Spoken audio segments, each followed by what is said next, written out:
So this is like the seventh time I've shot this. Hopefully it's the last.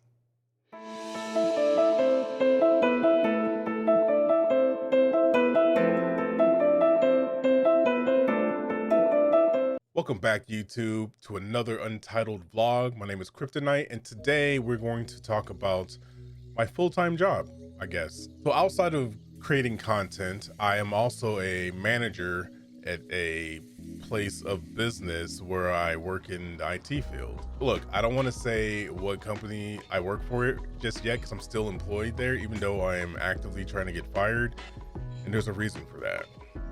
To keep it plain and simple, I no longer want to go through the mental exercises that I need to in order to perform at this current position that I'm at.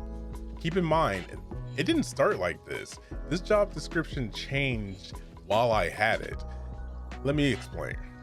Cliff notes for a majority of the story, but back in April, I wanted to move to Charlotte. I told the company that. The company told me no, management has to stay down in Florida. So I said, all right, cool.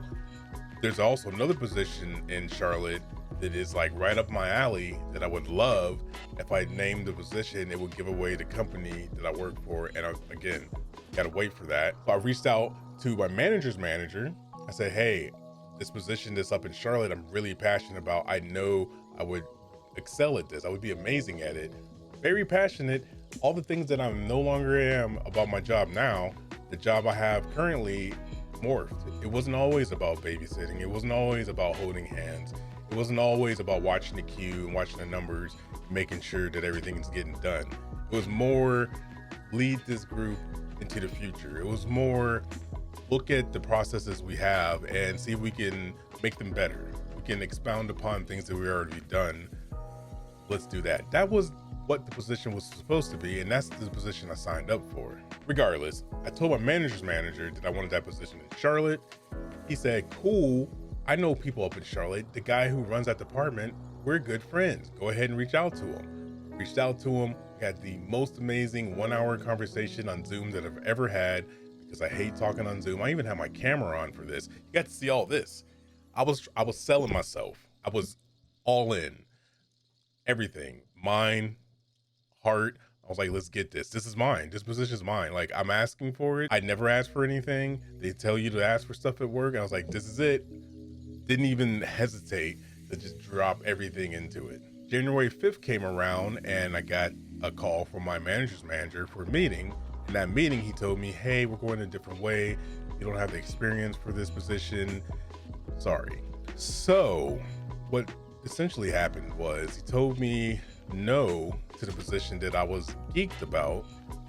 Not only that, I didn't even get an interview for it, and that position is still open. It's 45 days open. It's still open. Third, they took this time to provide me with the support that I've been asking for. Listen to Cliff Notes. Maybe one day I'll write a book about it, but I asked for support in the role that I was in because I didn't feel like anybody was trying to help me, and there was a lot of stuff. There's still a lot of stuff that is wrong with the department that I can't change by myself. Most of it is coming from outside of our department, but again, I asked for that help. They decided that that help would be amazing in a performance plan. It's called a PIP, and essentially what it is, hey, here's a list of things that you're doing wrong. In the next 30 days, make sure you do those things right, and you get to keep your job, or we can possibly terminate you. So I went from actively asking for help and getting help in the form of punishment. So I gotta say, I'm confused. Like, who thought this was a good idea? Who thought it would be smart to come to me and say, hey, I know that you asked for help, here's your help, and if you don't do everything that's on this list, we're probably gonna let you go. Guess what? Most people get let go if they get put on a PIP, and that did not sit well with me. I'm not a fan of ultimatums, never have been and never will be. The things that I was asking of my company weren't things that were outside of the norm. Hell, there are things that people have asked for in the past and have gotten. So yeah, that's where we're at today. So I was supposed to have 2 meetings, one on Friday about my PIP, and I said no. And I had one on Monday about my PIP that I didn't go to because the other thing is they want me to come into the office. And unfortunately, I live in Florida and nobody is following mask protocols in the office, like at all. I'm fortunate enough to have my own office in the building when I'm actually in the building. But one of the things that were on the checklist was to keep my door open at all times unless I had an important meeting I was on. No. So you want me to keep my door open so all the COVID, non-COVID believer, whatever, can come into my office and just breathe my air and in my face? No, I'm good. I'm gonna stay home. So yeah, I'm just riding this out. I already decided what the next course of action is going to be, and I'm excited for it. As it stands now, this full-time job that I'm currently in is going to be the last full-time job that I have in this nature. I'm still gonna have a full-time job, except for I'm gonna be working for myself. And that's the goal, and that's the dream, and that's what I've been wanting for the last 2 or 3 years. This is just a catalyst to kick that stuff off. Now, don't get me wrong, when this first all went down, I was upset, I was crying for no reason, I was pissed off.